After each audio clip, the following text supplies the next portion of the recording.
Ya, terima kasih kepada Ibu Jelita, Ibu Marbun. Inilah bentuk kerjasama yang solid dalam mencoba membuat dokumen kurikulum ini. Jadi, Pak Suparmata, inilah yang bisa kami sampaikan saat ini. Terima kasih dari SMP Trisakti 2. Baik, terima kasih. Selamat Pak, bagus sekali Pak. Malam Sembiring, Memukau. Jelita dan Ibu Dina. Maka, untuk tanggapan dan arahan kami serahkan kepada narasumber Mas Hendy. Silakan Mas. Ya, terima kasih. Saya minum dulu ya, biar nggak deg-degan. Tadi bagus sekali. Menunda untuk bernapas tadi. Terima kasih, Bapak, Ibu. Saya mencoba untuk satu persatu, mulai dari belakang. Kami bersyukur ternyata kita bisa mereformasi pendidikan kita. Meskipun pada awalnya kita tidak tahu bagaimana hal ini akan dijalankan ya Bapak Ibu.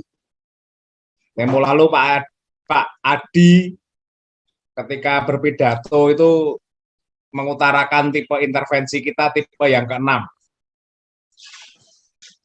Apakah Bapak Ibu tahu tipe intervensi yang ke-6? Tahu nggak Bapak Ibu? Suster. Yang sudah datang pengawas tahu, Mas Hendy. Sulitnya luar biasa menjawabnya. Itu sengaja pengundi luhur memilih yang paling sulit. Tingkat intervensinya. Ya, dari 6 tingkatan memang, ya. Dari 6 tingkatan pengundi luhur sengaja memilih tingkat 6. Yang SMP, Pak. Coba saya carikan, semoga ada dia. Coba saya itu foldering tipe intervensi, coba. Tapi sebelumnya ada Pak Jimmy Mangkodo ini. Nampaknya salah masuk ini Pak. Pak Jimmy Mokoago. Oh, salah masuk itu.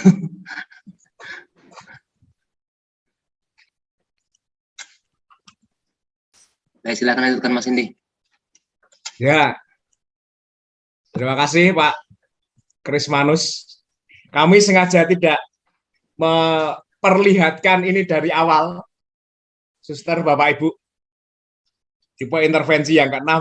Tadi Pak Krismanus sudah bilang ini tipe intervensi yang tersulit ini. Gitu ya.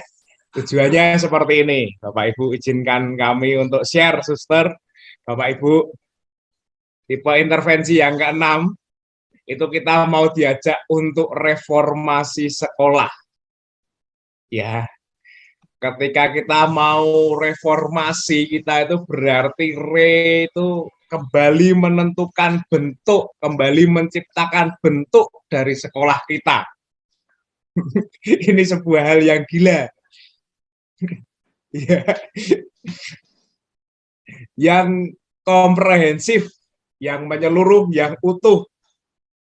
Tidak hanya kepala sekolah, guru, dan komunitas, karena kita juga melibatkan stakeholder kita, yayasan, masyarakat, orang tua, ya, kita libatkan semuanya dalam penyusunan kurikulum ini. Intervensi menargetkan beberapa pemangku kepentingan sekolah, tidak hanya melibatkan guru dan kepala sekolah, dan proses belajar mengajar, yaitu keterlibatan masyarakat dan lain-lain.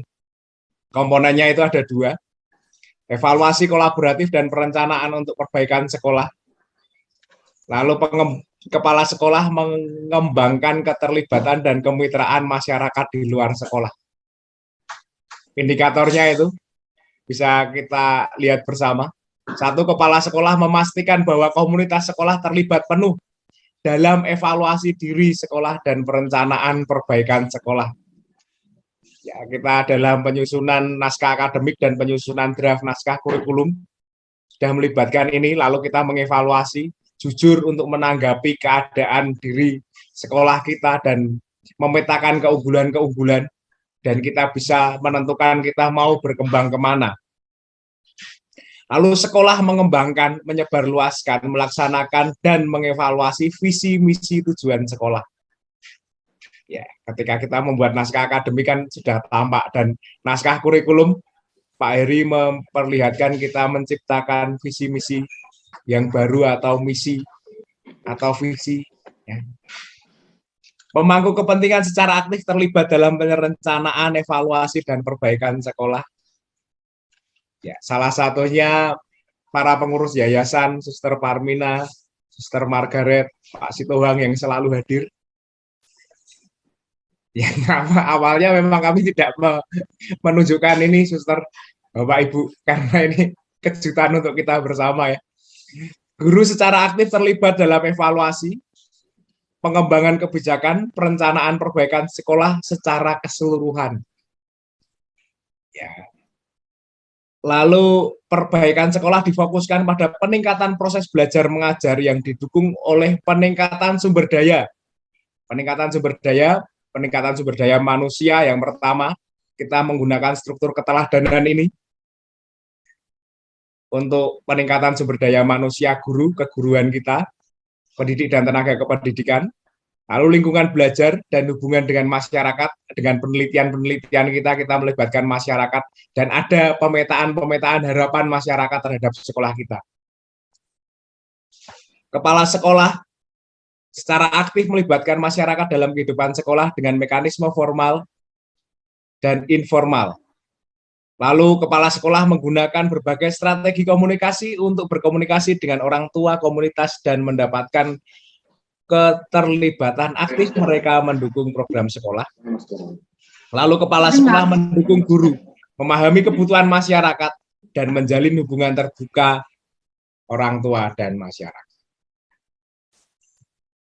Ya, FGD 1, FGD 2, ternyata Bapak Ibu luar biasa, Pak Krismanus yang dikata tipe intervensi yang paling sulit, gitu katanya ya, tipe intervensi yang paling sulit.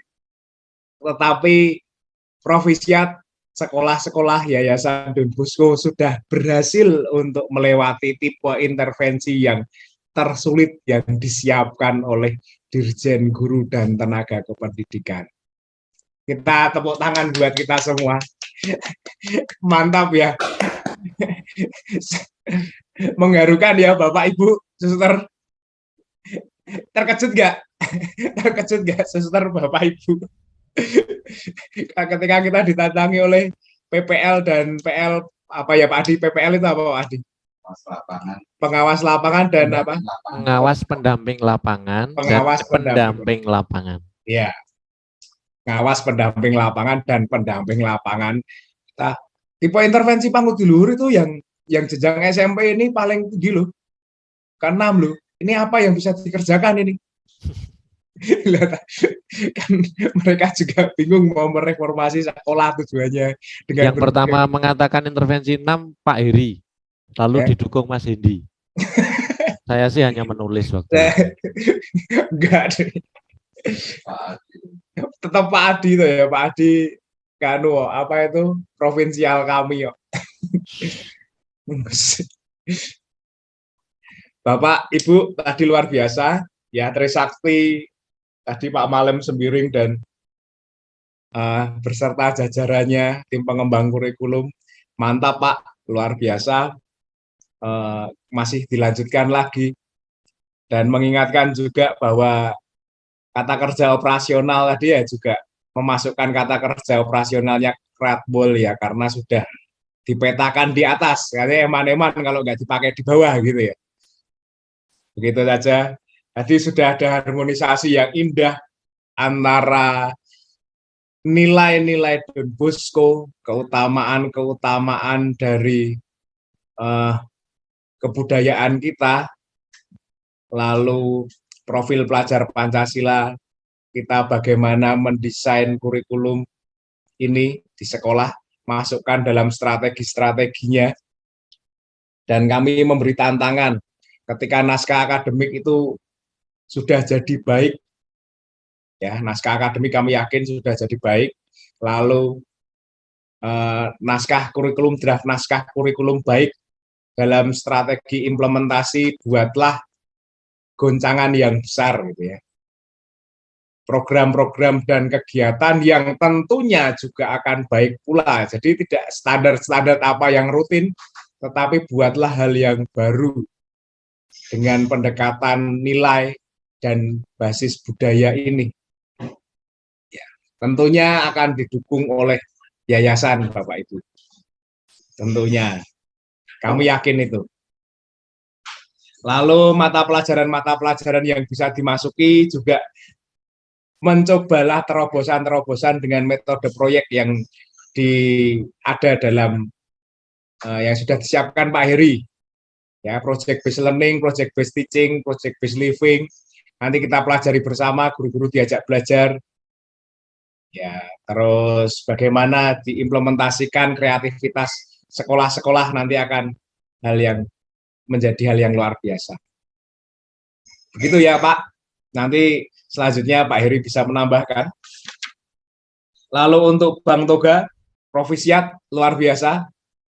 Untuk Trisakti 1 dan Bu siapa tadi Bu? Maaf. Pak, Bu Era. Bu Era ya. Luar biasa akhirnya jadi juga naskahnya. Akan tetapi kita coba untuk memilah antara naskah akademik dan naskah kurikulum. Ya Pak, naskah akademik mungkin nanti akan kalau di naskah akademik yang sejauh yang saya baca barusan akan terjadi tumpang tindih antara naskah akademik dan naskah kurikulum gitu ya. Dalam itu nanti dipilah saja untuk halaman 1 sampai halaman 23 itu kontennya akan menjadi naskah akademik. Ya. Lalu yang bagian kurikulum kita masukkan dalam kurikulum, di mana landasan-landasan kurikulum adalah landasan-landasan dari naskah akademik yang sudah Bapak Ibu kerjakan, tetapi langsung tukikan diperdalam di bagian di bidang pendidikan. Pendidikan pun dikontekstualisasikan dalam sekolah Bapak Ibu di SMP Trisakti 1. Langsung kita tukikan di sana. Nanti akan semakin memperkaya kita dan benar-benar naskah akademik itu menjadi sumber utama untuk menyusun naskah kurikulum. Seperti itu. Entah dari nilai, lalu ketika menjabarkan nilai itu kan pasti ada kata-kata quote-quote-nya itu ya yang menarik hati, yang mengguncang rasa perasaan. Lah itu bagaimana nanti dikemas menjadi kompetensi dasar dan indikator-indikator. Gitu. Itu Bang Toga, luar biasa. Oke, Bagaimana Paris? Ya? Terima Gimana, Bang? kasih. Oh iya, sama-sama Bang. Tertawanya sudah nyaring nih Bang Toga. Lalu Siensia, terus Sanctita dan Sapiensia yang dari Pak Tobias Situmorang. Nanti di bagian catatan kaki ya dijelaskan kapan diwawancarai dan Pak Tobias itu siapa. Nah, untuk semakin menyangatkan bahwa pribadi ini kredibel untuk kita gali ya sebagai narasumber. Juga kepada siapa saja Bapak Ibu yang menggunakan teknik wawancara, kita gambarkan siapa yang orang yang kita wawancara ini. Buktikan kalau mereka memang benar-benar kredibel untuk menjadi narasumber. Ya. Begitu. Lalu Pak Alisdaru dan Pak Yisman, mantap Pak. Sumber-sumber biblis dan dokumen gereja dari Patris Kordi sangat kuat. Nanti bagaimana dokumen-dokumen ini akan menjiwai naskah kurikulum. Nah itu yang penting Bapak. Nah, dari nilai, lalu keutamaan-keutamaan yang sudah ada di tadi yang Bapak jelaskan di naskah kurikulum, naskah akademik, menjadi inspirasi ketika menentukan kompetensi dasar dan indikator-indikator. Tadi kan banyak sekali Pak. Kita bisa menafsirkan dari sana, lalu mengembangkan itu dalam kata kerja operasionalnya Bloom atau Cradwell untuk mempermudah kita untuk kognitif dan afektif untuk pendekatan sikapnya. Tuh. Tuh, luar biasa. Kita lanjutkan nanti ketika membuat naskah kurikulumnya. Lalu untuk Bu Maida dan teman-teman, ini Bu, ada nilai dan keutamaan yang perlu kita gali bersama dan kita sepakati bahwa nilai itu adalah, kita sepakati kemarin nilainya adalah 3, yakni beriman, rasional, dan loving kindness itu ya, cinta penuh kebaikan itu ya. Itu kita sepakati saja karena 3 nilai ini akan menjadi atmosfer atau iklim di seluruh sekolah-sekolah Don Bosco. Sekarang bilang saja sih, siapa sih yang di dunia ini yang menolak loving kindness, yang menolak untuk cinta dan dicintai? Ya menolak menikah ada sih memang ya. Suster Parmina, Suster Margaret menolak menikah.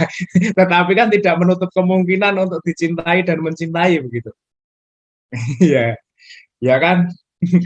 Jadi siapa sih di sini yang menolak untuk cinta ini? Yang tidak ada. Menolak untuk bernalar, mengasah hati nurani dan akal budi, tidak ada pula kan. Semua penjuru dunia ini menerima nilai-nilai itu. Nah, bagaimana nilai-nilai itu digapai? Dipastikan dari keutamaan-keutamaan. Ya, karena nilai itu agung dan mendekatkan diri pada yang transenden itu ya, yang tempo lalu saya utarakan ini. Bagaimana untuk menggapainya? Kita pakai laku, kehendak untuk menggapai itu dengan keutamaan-keutamaan. Nah, ketika keutamaan-keutamaan itu bagaimana diaplikasikan konkretnya dengan praksis moral. Ketika kita bicara praksis moral, berarti tindakan kita bukanlah tindakan yang semu atau tindakan yang tidak bermakna, tetapi tindakan-tindakan yang digerakkan oleh nilai dan keutamaan.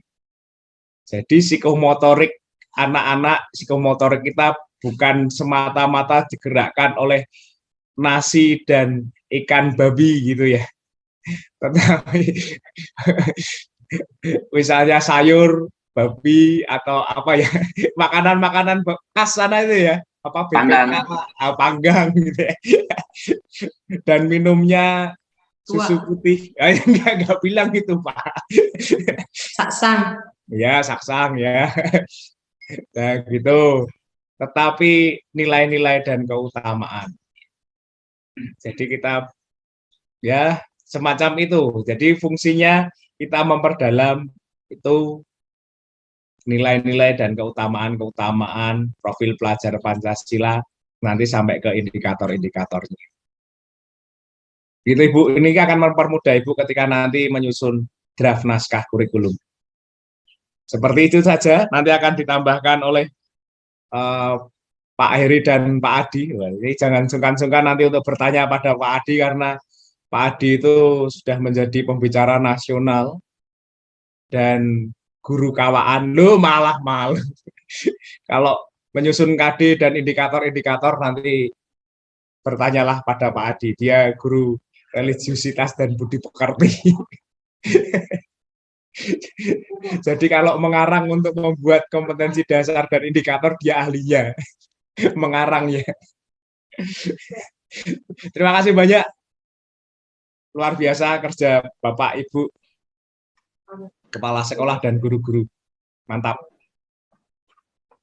Baik, terima kasih. Kita lanjutkan kepada tukang pel di Yayasan Pemudi Luhur.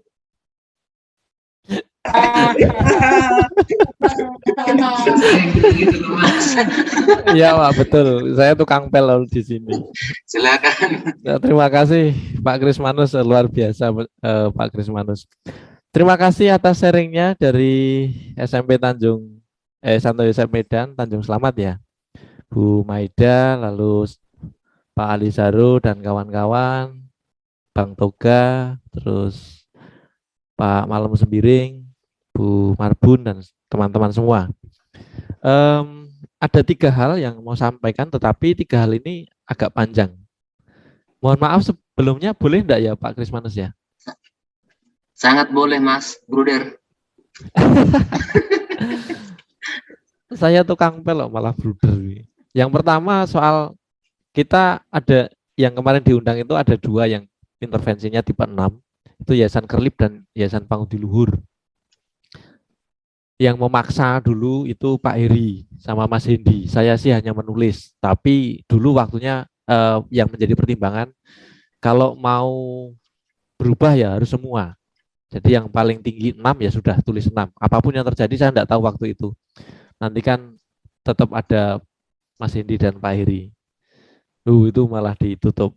Yang kedua, tadi Bu Jelita itu sempat mengkhawatirkan Pak Hendi, Mas Heri, kalau ada yang salah mohon diampuni dan sebagainya. Bagi Pak Heri dan Mas Hendi itu tidak ada yang salah. Jadi tenang saja, toh yang dikatakan Mas Hendi tadi sudah menghibur kita semua dan saya setuju dengan apa yang disampaikan oleh Mas Hendi. Bagi Mas Hendi itu tidak ada yang salah. Paling kalau saya mengerjakan di delete semua.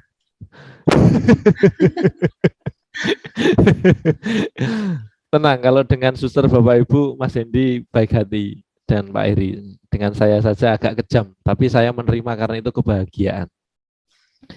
Yang ketiga, itu karena Mas Hendi tadi menyinggung soal siapa sih yang tidak mau dicintai. Sebenarnya ini FGD yang kedua, tahap pertama, hari yang kedua, gelombang yang kedua. Kalau kita lihat, suster, ibu, bapak semua, perjalanan FGD, program kita dari awal hingga FGD hari ini, itu bagaikan kisah perjalanan cinta kalau saya menggambarkan. Mengapa? Kita sungguh saling mengenal secara personal, baik secara personal, sekolah, unit, keunggulan, dan lain-lain. Kita saling melengkapi di sini. Semakin mendalam, jelas ada penguatan-penguatan dari masing-masing sekolah, dari para narasumber, Pak Heri, Mas Hendi. Mereka tidak pernah istirahat. Lihat, coba nanti kalau di spotlight, nanti tak spotlight, lihat matanya ya. Mereka kan manusia-manusia kurang tidur. Kalau kasih sayang berlimpah, tapi tidurnya yang kurang. Ada waktu tapi tidak mau menggunakan, saya tidak tahu. Ngeyel. Ngeyel itu apa ya? Tahu ngeyel ya Pak Krismanus ya? Bandel Mas, bandel. Oh bandel ya, suruh tidur tidak mau. Jugul bahasa Bataknya. Oh Jugul. jugul. Wah, silahkan di ini suster, minta tolong suster Parminauli. Bilang sama Mas Hendi, jugul. Ya, dia jugul luar biasa. Terima kasih suster. Kira, suster.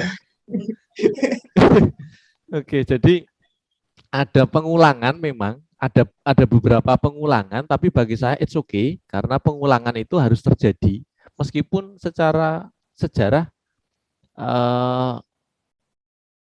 tidak akan pernah bisa sejarah itu terulang. Meskipun diskusi kita ada pengulangan-pengulangan tertentu, toh tidak ada sejarah yang bisa diulang. Maka bagi saya itu baik dan it's okay. Dan dalam latihan rohani Ignatius itu selalu kalau suster pernah menjalaninya itu selalu ada pengulangan di bagian tertentu. Karena apa? Karena pengulangan itu fungsinya untuk justru kalau kita bayangkan sapi itu memamah biak. Apa yang sudah di dalam perut dikeluarkan lagi lalu dikemah-kemah, digayemi kalau bahasa Jawa. Supaya apa? Semakin lembut, semakin apa? Bisa diserap proteinnya, bisa diserap sarinya. Itulah fungsi pengulangan, memamah biak. Dan itu dalam diskusi kita terjadi. Nah, di dalam pengulangan ini kita terjadi pengayaan dan menemukan yang tercecer yang mana.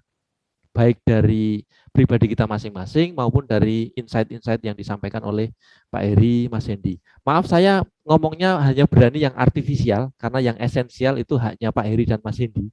Jadi saya nanti kalau salah paling habis ini saya dimarah-marah. Itu masih berkaitan dengan yang ketiga ini. Sampai hari ini, suster ibu bapak, kita sedang membangun komunitas kemuritan. Komunitas kemuritan, bahwa kita memang harus memikirkan 3 hal kalau dalam gereja itu, kalau saya tidak salah. Yang pertama adalah bagaimana kita membangun daya pikat, supaya ketika kita memiliki daya pikat, kita semakin mempesona. Sekolah-sekolah Katolik semakin mempesona. Seperti suster itu bagi Mas Hendy selalu mempesona. Maaf saya salah ya. Jadi Bagi saya juga Mas. berarti kita satu server ya, Pak Krismanus ya. Salam dari Binjai, Pak. Jadi kalau kita mempesona itu sudah, itu kalau kita memiliki daya pikat, kita mempesona. Kalau kita sudah mempesona, kita memiliki daya ubah. Jadi kita mampu mengubah. Karena itu modal yang utama adalah daya pikat, daya ubah.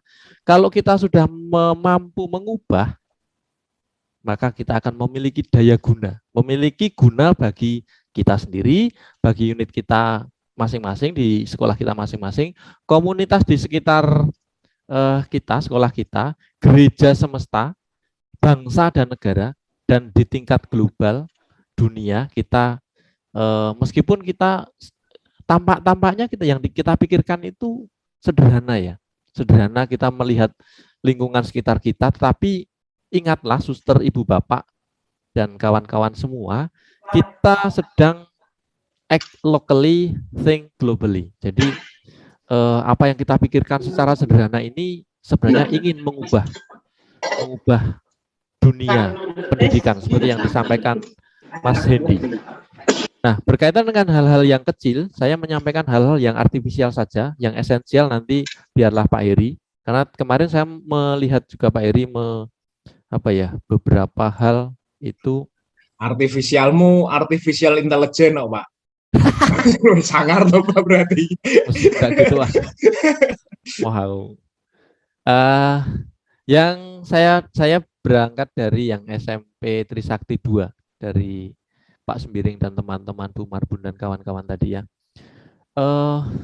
Mungkin untuk memudahkan kita ke depan, kemarin Pak Heri sudah menyampaikan juga tampaknya, ketika kita mau membuat suatu naskah, mungkin baik kalau kita tidak akan merepotkan kita sendiri di akhir, maka sekalian formatnya, tadi Bu Marbun ya, dibuat sekalian 4-4-3-3 misalnya. Lalu kemarin saya tidak tahu sudah ada kesepakatan belum soal naskah akademik ini, bagaimana formatnya, format marginnya maksudnya, supaya di ending nanti kita tidak usah mengubah secara keseluruhan kalau itu halamannya panjang. Pak Heri itu laptopnya sampai jebol gara-gara ribuan halaman, padahal itu sudah di format sejak awal. Lalu ada beberapa jarak baris tadi yang belum sama, nanti silakan diperhatikan juga. Page number-nya belum ada tadi, supaya nanti di ending. Dan ini tidak menjadi intervensi pangudi luhur karena banyak bisa ditemukan di YouTube, Ibu. Jadi kami mengandaikan Ibu Bapak semua sebenarnya sudah tahu, hanya karena kerendah hatian yang hakiki maka tidak mau menggunakan itu. Ya, lalu daftar isi otomatis tadi juga belum ada. Jadi memang jika memang ada hal-hal yang butuh landscape, Bu Marbun ya, buat saja page break. Ya, nah ini kalau ini ahlinya Pak Heri, karena Pak Heri itu ahli IT sebenarnya. Meskipun ijazahnya dibakar, tapi ilmunya masih tetap menempel. Jadi nanti ahlinya malam-malam enggak apa-apa, WA saja Pak Heri supaya semakin tidak bisa tidur. Ya, tolong saya pesan sungguh. Ini tolong Pak, tolong ini diajari sampai bisa. Kalau ngantuk tolong dibel berkali-kali supaya memang sekalian kita hajar di sini karena memang ngeyel gitu ya.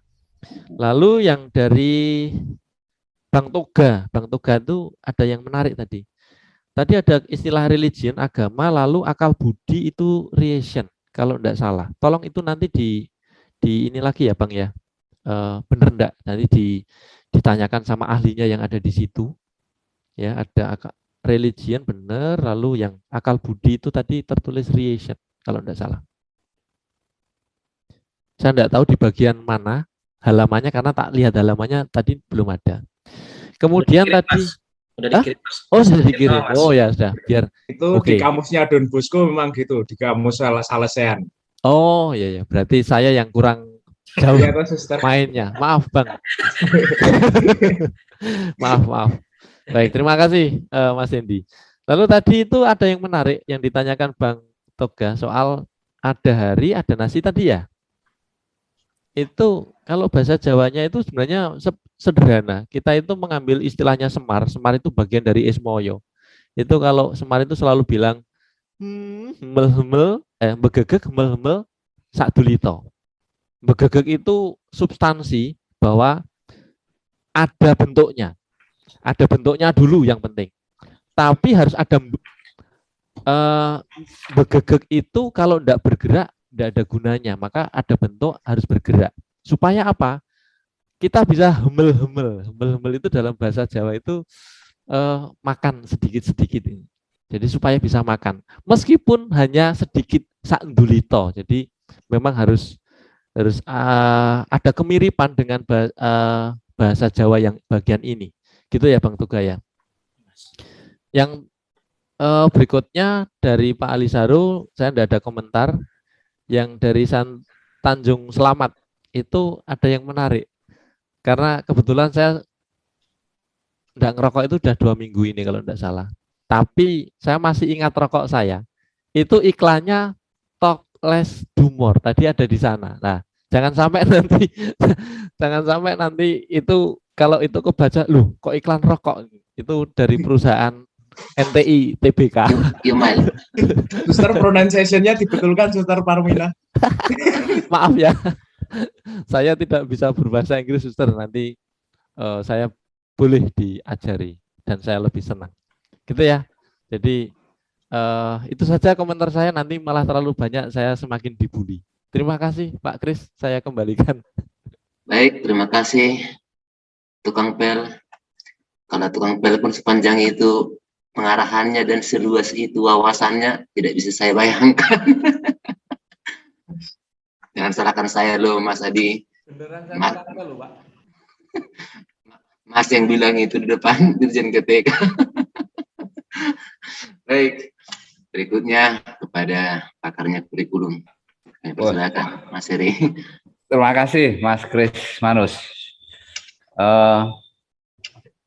Teman-teman semuanya sungguh sangat luar biasa, mengherankan. Saya terkejut melihat naskah akademik dan dari kemarin ya naskah akademiknya luar biasa. Terus sekarang menciptakan sebuah kurikulum unggul di sekolah masing-masing. Tapi sebelumnya mohon maaf ya, kami bertiga, saya, Mas Hendri, dan Suster Parminauli itu satu ruangan.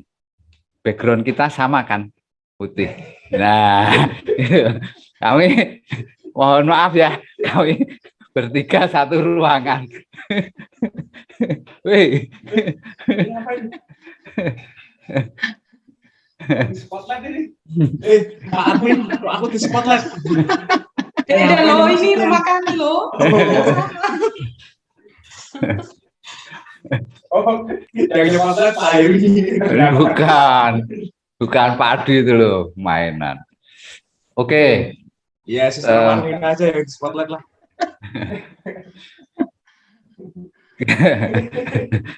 Malah jadi guru terus ya.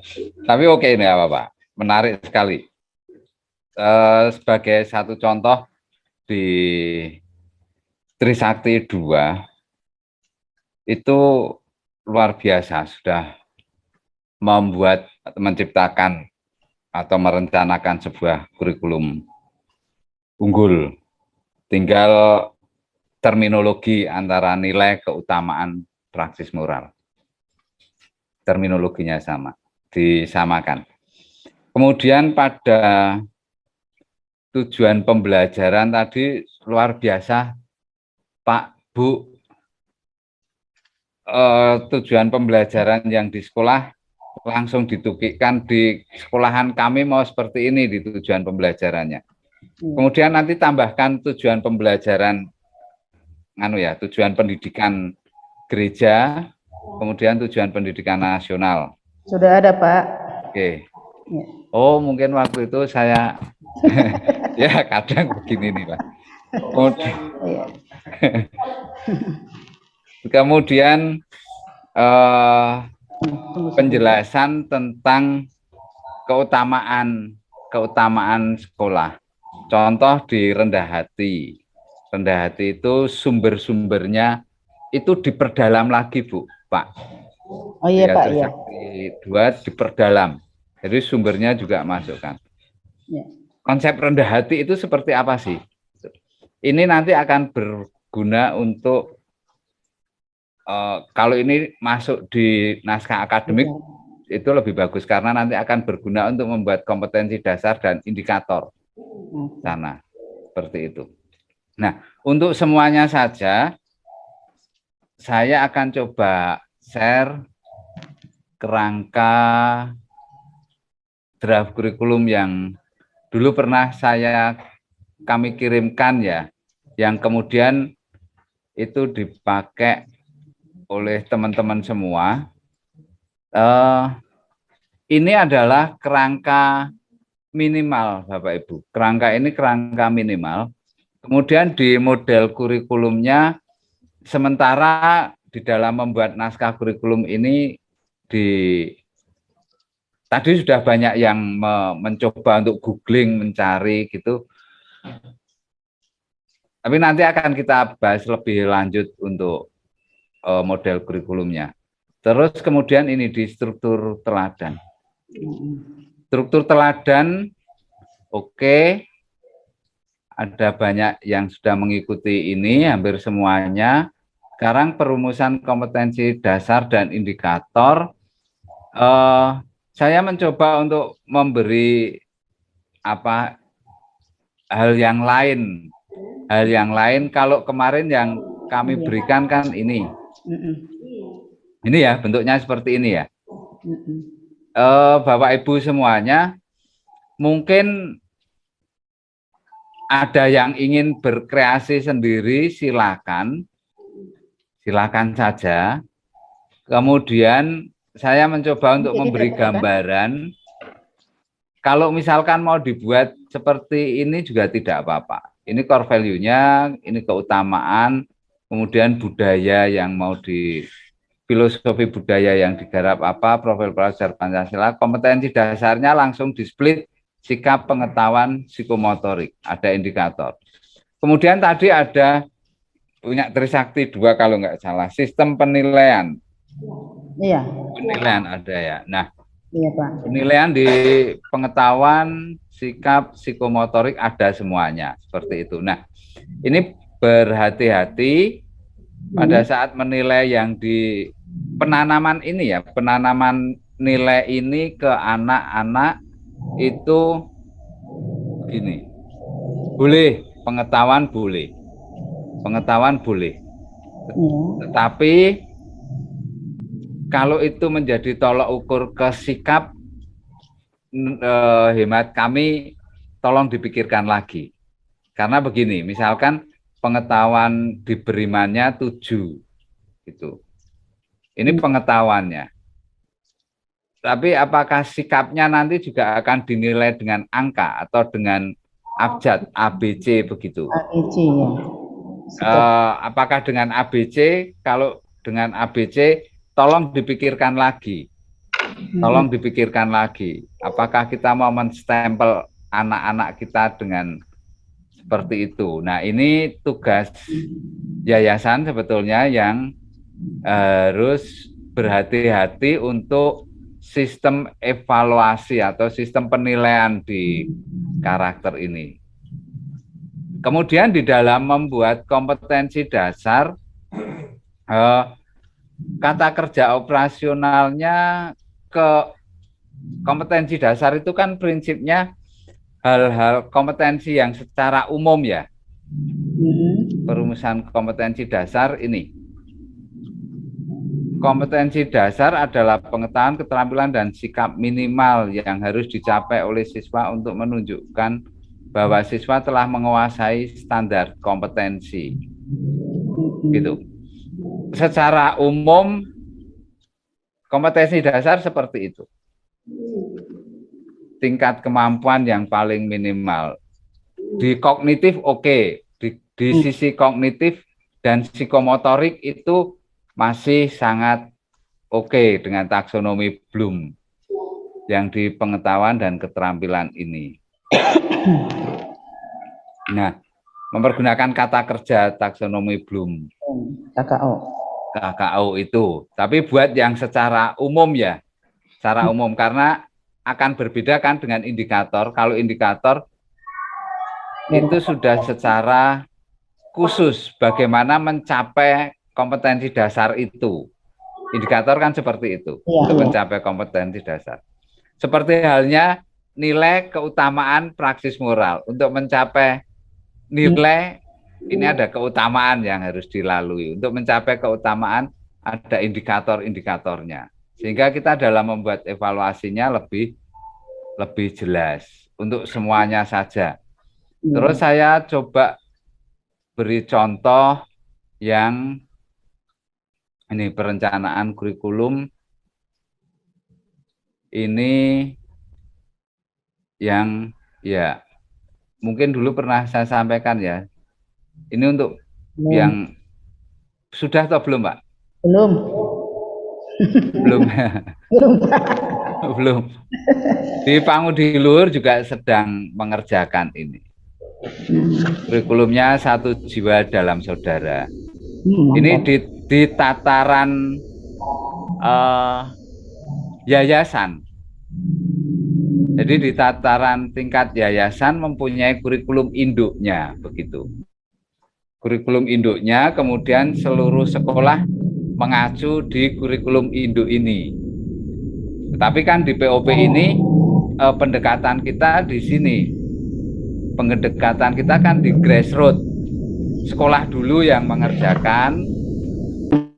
Demikian, baru kemudian misalkan dari Yayasan Don Bosco berkeinginan untuk membuat kurikulumnya, ya kurikulumnya tinjauannya secara umum. Kalau yang di Don Bosco tinjauan secara umum ini sebagai panduan untuk unit sekolah menciptakan kurikulumnya masing-masing, begitu. Saya mau memberi contoh yang di ini sistem evaluasi. Nah, ini sistem evaluasi keteladanan. Yayasan membuat satu ketentuan untuk evaluasi keteladanan ini, begitu.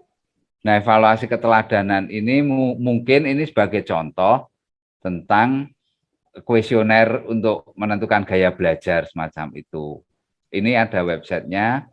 Kemudian sistem evaluasi kurikulumnya, gitu. Sistem evaluasi kurikulum yang ditetapkan oleh yayasan, ada evaluasi konteks, input, proses, produk. Maka di tingkat sekolah juga akan melakukan evaluasi kurikulum CIPP ini, begitu. Konteks itu bagaimana, input bagaimana, proses bagaimana, produk bagaimana. Nah, ini adalah kurikulum di tingkat yayasan.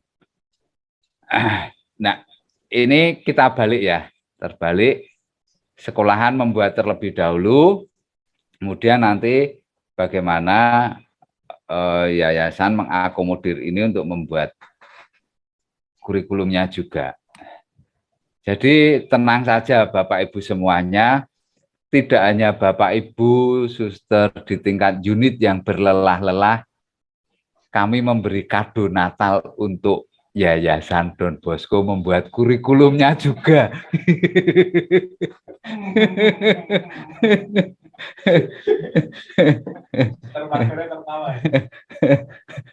Begini, karena begini. Mas Heri nakal itu. Tidak, suster. Tidak, suster. Tidak. nanti siapapun pengurus yayasannya, sumbernya satu. Sudah ada dokumen kurikulum ini. Di sekolah juga sudah melaksanakan sesuai dengan dokumen kurikulum ini. Ini menjadi pegangan, menjadi rohnya Yayasan Don Bosco. Sekolah mempunyai roh Yayasan Don Bosco dan juga roh sekolah masing-masing. Begitu. Contoh di kami membuat di Yayasan Pangudi Luhur itu bahkan kurikulum itu bisa, misalkan ada sekolah yang satu kota, kurikulum terintegrasi antara TK, SD, SMP, SMA. Begitu. Misalkan di Yayasan Don Bosco, SD Santo Thomas 1, SMP Santo Thomas 1, SMA Santo Thomas 1, misalkan jika ada. Nah, ini membuat kurikulum berkelanjutan di satu sekolah ini. Tetapi juga ya tinggal nanti bagaimana di tingkat sekolah masing-masing ini, di tingkat yayasan bagaimana. Saya yakin pasti bisa, teman-teman pasti bisa. Pasti bisa. Cuman yang masing-masing sekolah ini diselesaikan terlebih dahulu dan tidak kami yakin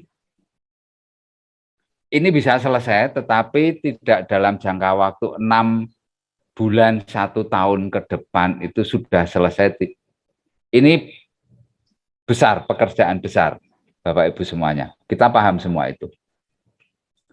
1-2 tahun ke depan baru selesai, itu sangat luar biasa. Kurikulum POP ini kami buat 1,5 tahunan lah. Risetnya 1 tahun, berarti 2,5 tahun. Riset ini juga riset untuk menggali core value di Yayasan Pangudi Luhur.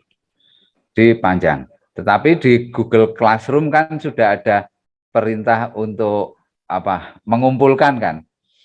Itu dikumpulkan sebagai draft karena kami sudah belum Bu? Sudah ya? Ada kan Pak? Ada ya. Itu Nggak dikumpulkan kepada kami secara administratif. Kami harus melaporkan ini ke GTK secara administratif. Kemudian misalkan naskah kurikulum masih selesai bab penutupnya saja ya tidak apa-apa. Penutupnya biasa, kami kalau membuat sesuatu itu kesimpulannya dulu kami buat. Terus kami cari dalil kebenaran dari kesimpulan itu. Maka kalau yang membuat dari penutupnya dulu, kemudian kata pengantar baru sampai itu isinya nggak ada ya, tidak apa-apa. Karena kami paham bahwa kerja Bapak Ibu suster semuanya sangat luar biasa. Benar, kami menyadari itu. Nanti kalau kami ditanya sama Dirjen GTK, lu ini kok masih kosong, ya nggak apa-apa. Kami menciptakan kurikulum, kami nggak mengembangkan kurikulum. Begitu. Kurikulum Indonesia saja sudah berubah-ubah berkali-kali. Kami baru akan menciptakan kurikulum, mosok 1-2 tahun nggak sudah harus selesai. Ya ini masih ada kata pengantar sama penutupnya kan ya enggak apa-apa, ini masih berproses terus kok. Nanti kami yang bertanggung jawab. Begitu, luar biasa, sungguh sangat luar biasa teman-teman. Terima kasih, saya kembalikan ke Mas Kris. Silakan Mas Kris. Baik, terima kasih Mas Heri. Bapak Ibu, Kepala Sekolah, instruktur ataupun tim, ini kesempatan kita untuk bertanya lebih banyak. Kita gunakan kesempatan ini, jangan hanya menerima di mana kita mengalami kendala. Ya, betul Pak, betul Pak Kris. Silakan, mari kita berikan tanggapan. Kalau misalnya kurang jelas, nah daripada kita nanti berbingung-bingung ria, lebih bagus sekarang kita tanyakan begitu. Silakan kalau ada yang mau dipertanyakan dulu sebelum lanjut ke yang 3 unit. Dari yang sudah memaparkan tadi. Santo Yosef dan Trisakti. Dipersilakan di mana kendala, apa ya hal yang harus dipahami lagi, yang mana yang harus dikembangkan. Silakan. Wah, saya jadi nggak enak, Pak Kris. Mungkin Suster Parminauli mau bertanya, Suster. Jelas sih Mas semuanya, cuman memikirkan tadi kalau ada kurikulum yayasan itu bagaimana lagi.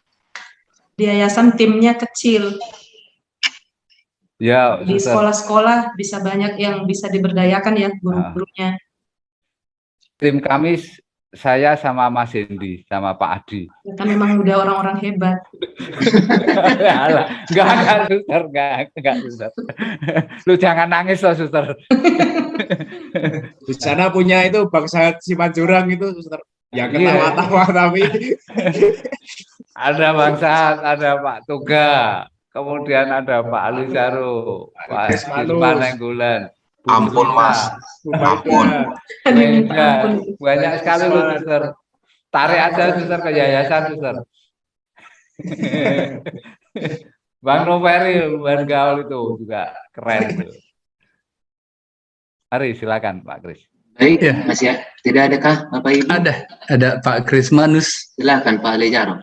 Makasih Pak. Jadi Pak Heri, Mas Edi dan Mas Endi, sebetulnya bukan saya bertanya, saya ingin meminta peneguhan. Saya rasa dari para bapak narasumber kami tentang apa yang sudah kami buat. Nah, tentang apa yang sudah kami buat, ya khususnya tentang naskah akademik kita dulu. Walaupun barangkali belum sepenuhnya bapak-bapak dari Pengabdi Luhur melihatnya, membacanya dari awal sampai akhir. Tetapi hampir semua, kalau saya perhatikan secara pribadi ini, karena saya sendiri justru kadang-kadang bertanya pada diri sendiri, semuanya menggunakan kata-kata memang yang begitu indah-indah, semua, dan memang harapan kita memang seperti itu. Dan apa yang sudah kita tuangkan dalam naskah akademik kita itu memang sebagian besar, berani saya mengatakan sebagian besar sudah kita lakukan di unit kita masing-masing. Tinggal barangkali pada poin-poin tertentu yang mungkin harus dipertajam, yang harus dikembangkan dan sebagainya. Ya tentu dasarnya tadi seperti yang ya, disarankan oleh para narasumber kita. Lalu menurut para bapak narasumber kami, jujur saja, kadang gimana ya? Apa sebetulnya yang mau kita ciptakan hal yang baru yang barangkali mungkin sederhana, tapi sampai saat ini kita belum teringat oleh kita, karena seperti tadi Dalihan Natolu, hampir semua sekolah saya lihat mengadopsi satu filsafat Batak, ya, filsufnya, ya.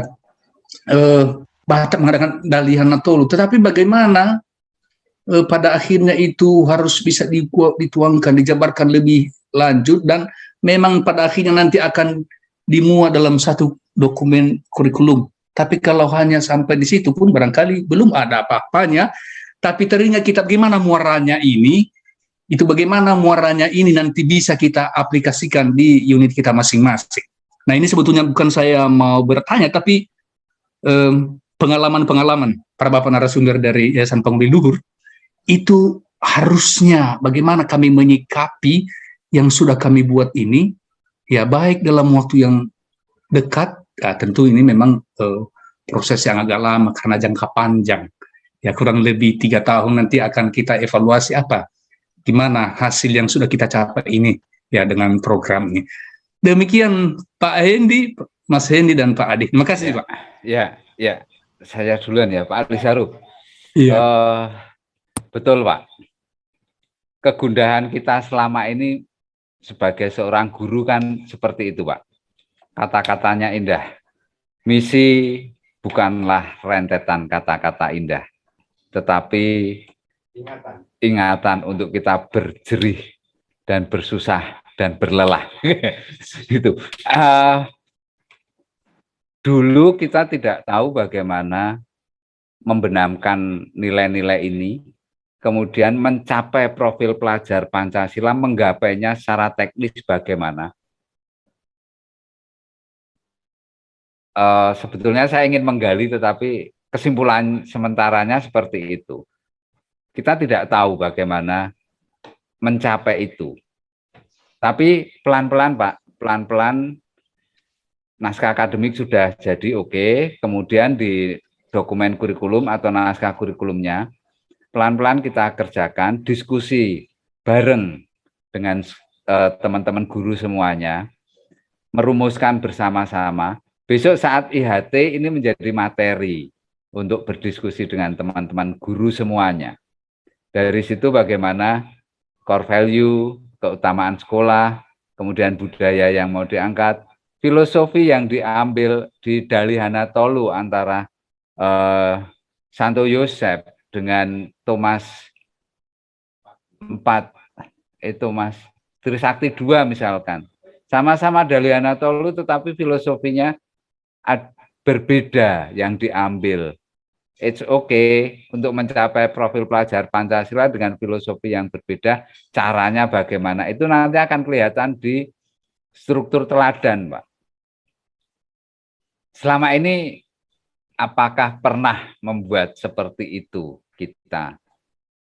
Dulu waktu saya jadi wakasek kurikulum pun juga nggak tahu, Pak.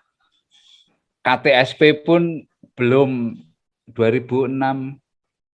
Oh, 2006 ya, saya keluarnya 2005, ya betul. Makanya saya nggak tahu ngembangkan kurikulum KTSP bagaimana. Gitu. Nah, sekarang kita mulai pelan-pelan untuk memahami itu semuanya. Nanti kan ketemu momen ahanya. Oh, begini nanti masuknya ke anak-anak seperti ini. Kenapa seluruh guru harus menginternalisasi nilai-nilai itu? Karena guru menjadi teladan. Menjadi teladan seperti itu. Kira-kira begitu, Pak. Karena dulu itu kita hanya, nak, karaktermu harus baik loh. Karakter anak Indonesia pelajar Pancasila loh. Tapi kan di dalam pendidikan di sekolah, pembelajaran di sekolah, itu ada desain pembelajarannya. Nah, bagaimana pelajar Pancasila masuk di dalam desain pembelajaran? Nah, sekarang saat inilah kita membuat kurikulum untuk memasukkan profil pelajar Pancasila ke desain pembelajaran, desain instruksionalnya. Dengan apa? Proyek. Kurikulum Merdeka IPA 25% proyeknya dalam 1 tahun. Ini semua proyek masuk sana. Salah satunya dengan proyek itu. Tapi kan kita sudah bisa menurunkan nilai-nilai ini semua, Pak. Nilai keutamaan profil pelajar Pancasila. Nah, nanti akan terus kalau itu terus dilakukan di sekolah akan sangat luar biasa, Pak. Begitu. Begitu, Pak Alisaru. Dari saya. Makasih, Pak Eri. Ya. Saya menambahkan, Pak, ada 2 hal pokok yang saya tambahkan. Yang pertama tadi Bapak mengatakan bahwa ini sebenarnya sudah ada ya di sekolah Bapak, Ibu mungkin semuanya. Nah, itulah fungsinya kita semua menulis saat ini, Bapak. Entah itu menulis naskah akademik atau naskah kurikulum, draft naskah kurikulum. Dengan demikian kita menyejarahkan. Ya, tulisan kita itu membuat sejarah yang selama ini kita pun mau mencari sejarah itu dari mana, tulisan-tulisan itu dari mana. Nah, nanti ketika misalnya Pak Alisaru besok pensiun atau digantikan oleh kepala sekolah yang baru gitu, nanti akan bisa melihat hal yang baik yang sudah Bapak lakukan dan sebelum-sebelumnya lakukan. Kadangkala kita itu lemah di dalam hal dokumen, sehingga melihat sejarah itu sangat kurang ya. sangat kurang, bahkan dokumen-dokumen kita itu banyak yang diambil ke, kita bilang saja ke Belanda ketika penjajahan. Ya, fungsinya naskah akademik, naskah kurikulum, entah itu nanti di unit maupun yayasan, kita mau menyejarahkan sesuatu, hal-hal yang baik. Lalu yang kedua adalah dengan menulis, kita itu 2 kali membaca. Entah itu membaca teks dan membaca konteks. Kita tidak hanya copy paste gitu, Pak. Tetapi benar-benar ya ini kita tukikkan dalam konteks sekolahku. Gitu. Jadi besok kalau misalnya mohon maaf Pak Alizaro pensiun, Suster Margaret pensiun, kita bisa hatua ondolas niroha. Melihat anak didik kita itu bahagia. Oh, sekolah masa didik ini kurikulum yang saat itu kita buat, membuatkan kebahagiaan di masa-masa tua kita. Itu kan puncak kebahagiaan menjadi guru kan seperti itu ya Pak. Suster. Iya, iya. Makasih Mas Hendy. Sama-sama Bapak. Baik, terima kasih. Izin Pak. Silakan. Baik, terima kasih Pak Simarmata. Saya mau tanya ini sama Mas Hendy. Tadi dikatakan dokumen Patrice Corde menjadi inspirasi atau indikator untuk membuat dokumen kurikulum, kan begitu Mas Hendy? Yang mau saya tanya supaya saya nggak tambah bingung nih, dokumen naskah akademik dengan naskah kurikulum itu dalam satu dokumen utuh atau dokumen terpisah? Terpisahkah kurikulum dengan akademik? Itu aja Pak. Terpisah Bapak. Naskah akademik dan naskah kurikulum itu terpisah. Jadi nanti kita akan ada outputnya 2 naskah, naskah akademik dan nanti naskah kurikulum. Pemisahannya tadi sama seperti yang saya utarakan bersama Pak Toga itu ya. Naskah akademik di bagian mana, naskah kurikulum di bagian mana. Nanti lihat lagi dokumen yang Pak Heri kirim di akhir itu, ada pemisahan antara naskah akademik dan naskah kurikulum. Itu akan jelasnya. Lalu untuk indikator-indikatornya tadi Pak, ya. Bukan serta-merta dokumennya Patrice Corde gitu ya, tetapi dokumen Patrice Corde yang sudah dikontekskan ke SMP Santo Yosef yang kita ambil. Pasti ada penafsiran-penafsiran kan Pak? Iya, ada Pak. Ya, itulah yang kita bawa. Itu kenapa kita menulis. Ya, itu ada kenapa kita menulis naskah akademik yang nanti akan menjadi sumber untuk menyusun naskah kurikulum. Oke Pak, itu terima kasih Pak. Ya. Baik. Kalau begitu kita lanjutkan ke SMP Santo Petrus. Ibu Riana Diana atau bisa. Oke, terima kasih. Ibu sebentar bisa memberi gambaran sedikit. Pertanyaan silakan. Tadi ya. Silakan. Ini naskah akademik Luber kami, Pak. Ini naskah akademiknya. Kemudian naskah kurikulumnya ini, Pak. Gitu ya. Jadi ada 2 dokumen. Begitu saja. Silakan Bu Riana. Terima kasih Pak. Hampir sama sebenarnya. Sebelum disajikan, kalau saya secara pribadi, ini belum sampai ke naskah akademik kami ya Pak ya. Sebentar berkaitan dengan pertanyaan tadi. Kalau saya secara pribadi di benak saya, naskah akademik itu adalah landasan untuk menyusun draft kurikulum. Benarkah yang di benak saya ini, Pak? Betul, Bu. Betul. Oke. Oleh karena itu, sore hari ini kami mau memantapkan dulu naskah akademik kami, sehingga kalau sudah mantap, sore hari ini nanti akan kami kirim ke yayasan dengan Suster Permina, kemudian ke Mas Hendy atau Mas Heri. Nah, Jadi kalau ada nanti kekurangan pada naskah akademik kami, akan kami perbaiki. Untuk itu kami persilakan kepada Ibu Etna untuk menyajikan naskah akademik, dan untuk draft naskah kurikulum kami masih pada landasan kurikulum. Jadi kami persilakan kepada Ibu Etna untuk menyajikannya, karena di sana ada beberapa tambahan yang sudah kami pertemuan di SMP Santo Thomas 1, ada tambahan yang sudah kami buat. Terima kasih.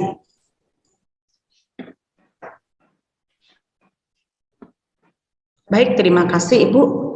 Sudah nampak Pak materi kami? Sudah terlihat? Oh, sudah terlihat. Baik. Sudah, Bu, sudah. Kok nggak kelihatan ya ke atas? Oh iya.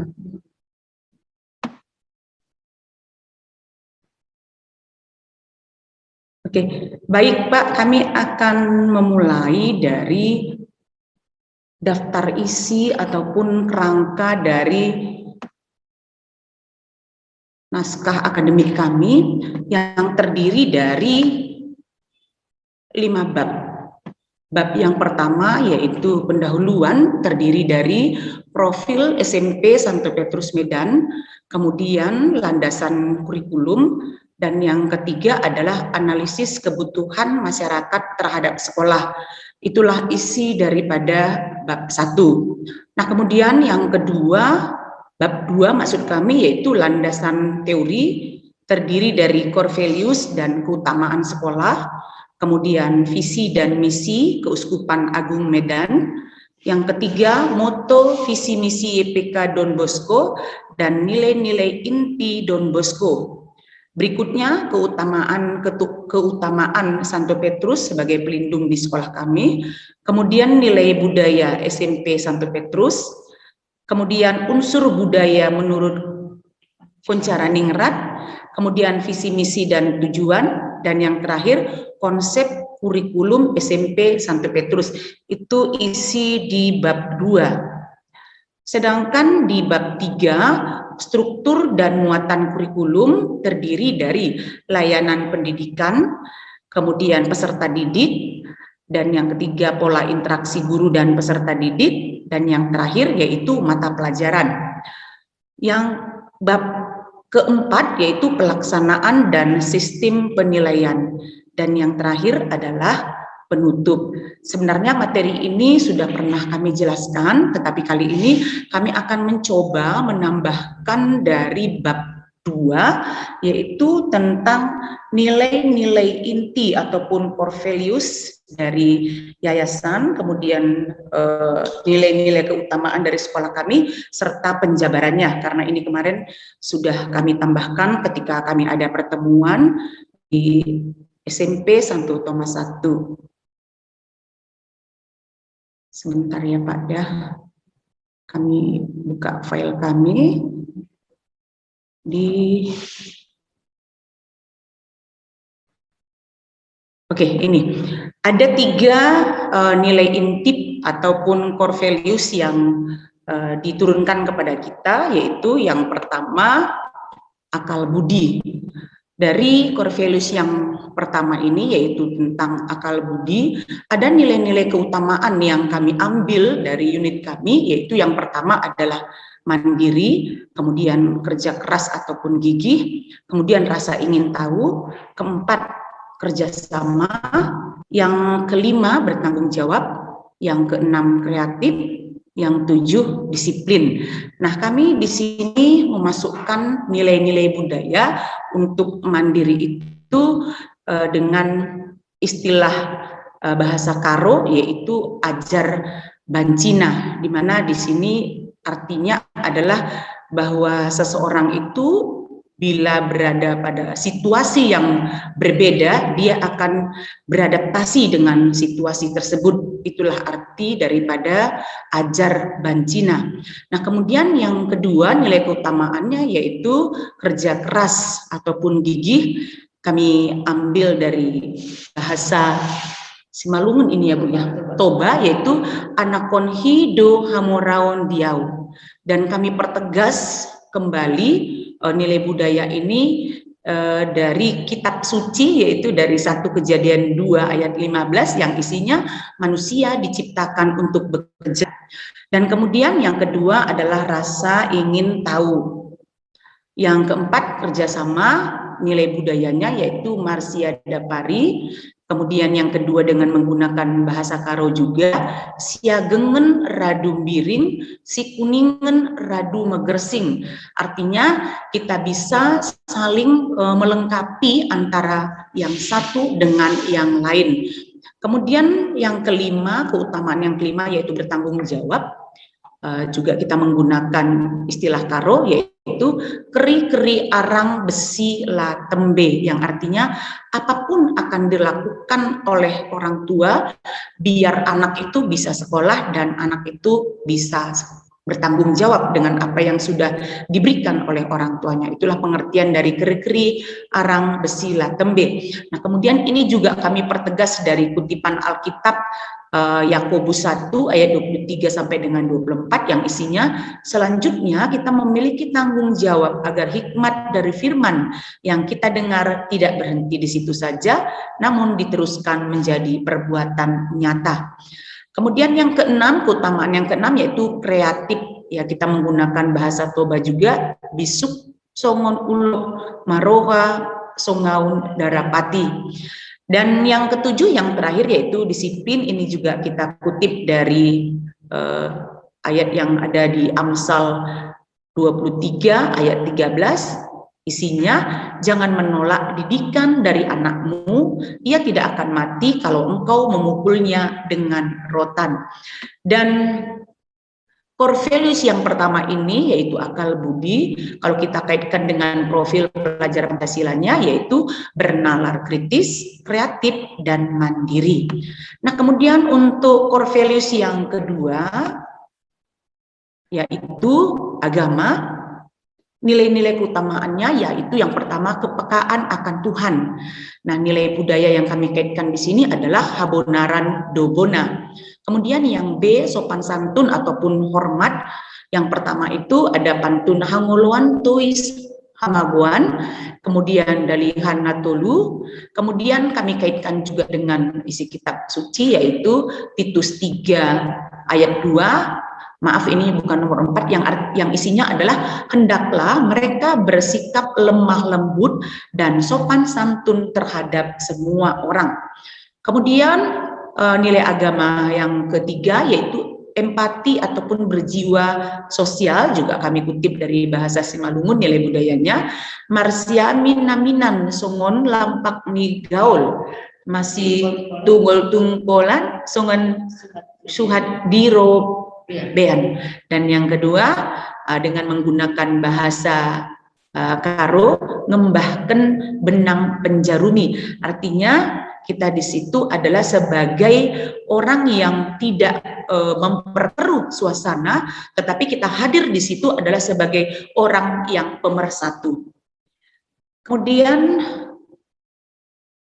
keutamaan yang keempat yaitu jujur, kita kutip budayanya dari bahasa Simalungun juga, habonaran dobona, dan kami tambahkan lagi dari ayat kitab suci Amsal 11 ayat 3 yang bunyinya, orang yang jujur dipimpin oleh ketulusannya, tetapi pengkhianat dirusak oleh kecurangannya. Kemudian core values yang ketiga yaitu tentang kebaikan hati. Yang pertama, keutamaan yang kami pilih yaitu toleransi ataupun menghargai keberagaman. Ini juga kami kutip dari ayat Matius 22 ayat yang ketiga, bab 22 ayat yang ke-39, kasihilah sesamamu manusia seperti dirimu sendiri.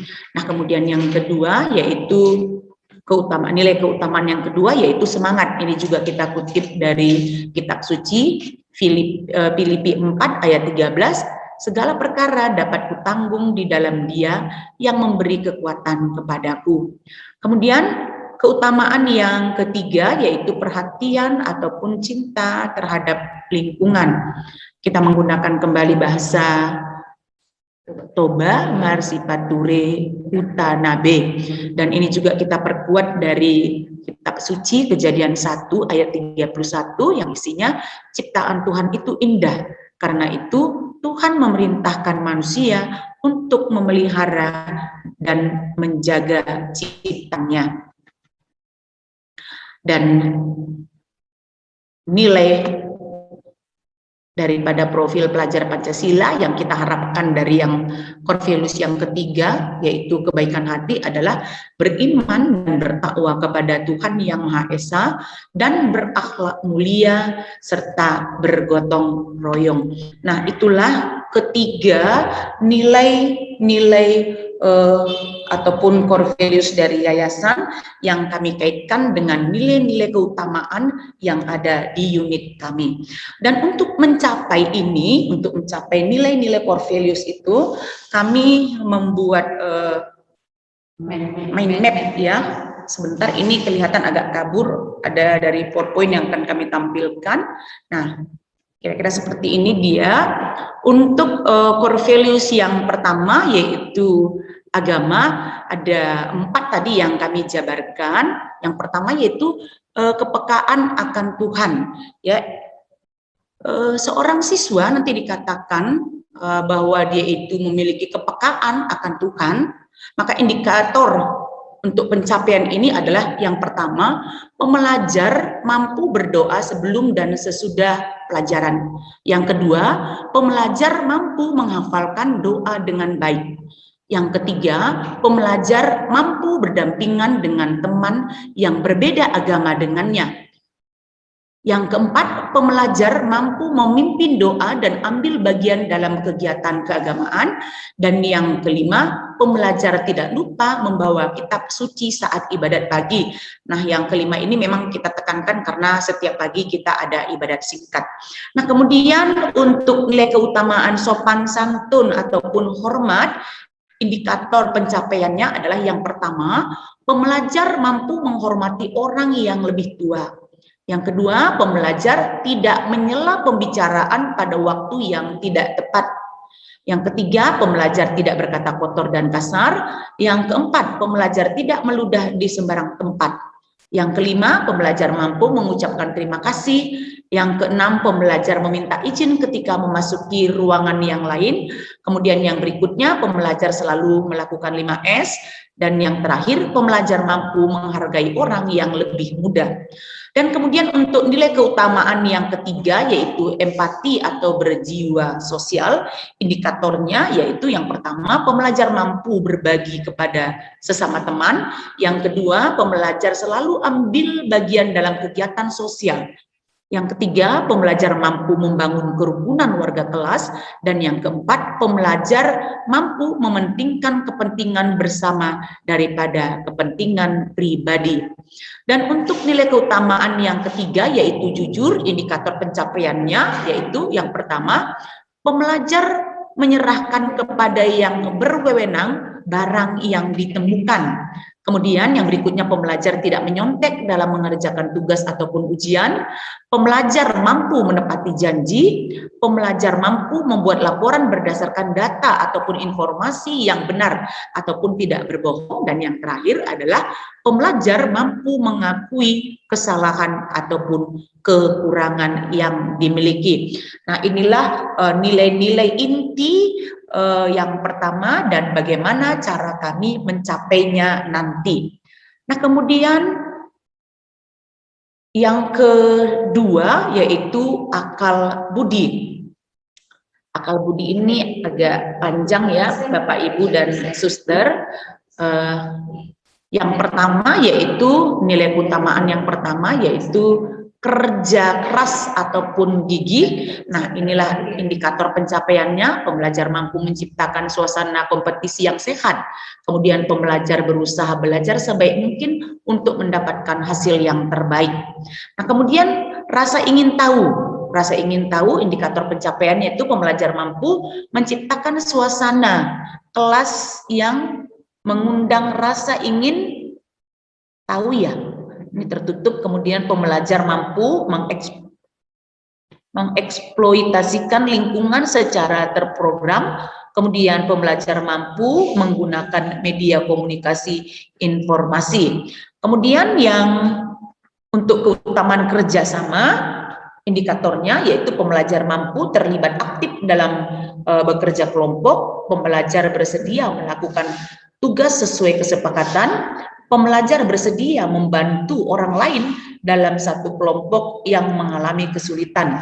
Dan untuk bertanggung jawab, indikatornya yaitu pembelajar mampu melaksanakan tugas dengan baik dan tepat waktu, kemudian pembelajar bersedia meminta maaf jika bersalah dan berusaha tidak mengulangi lagi, pembelajar berani menanggung risiko atau akibat dari segala perbuatannya.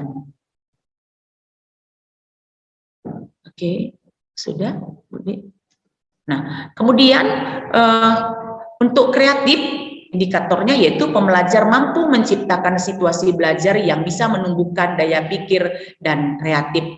Kemudian yang disiplin, indikatornya pembelajar mampu membiasakan hadir tepat waktu, pembelajar mampu membiasakan mematuhi aturan, pembelajar mampu mengerjakan ataupun mengumpulkan tugas tepat waktu. Dan yang terakhir yaitu mandiri, pembelajar tidak tergantung pada orang lain, pembelajar mampu melaksanakan kegiatan atas dasar kemampuan sendiri. Nah, itulah tadi Bapak Ibu dan Suster pencapaian nilai untuk akal budi.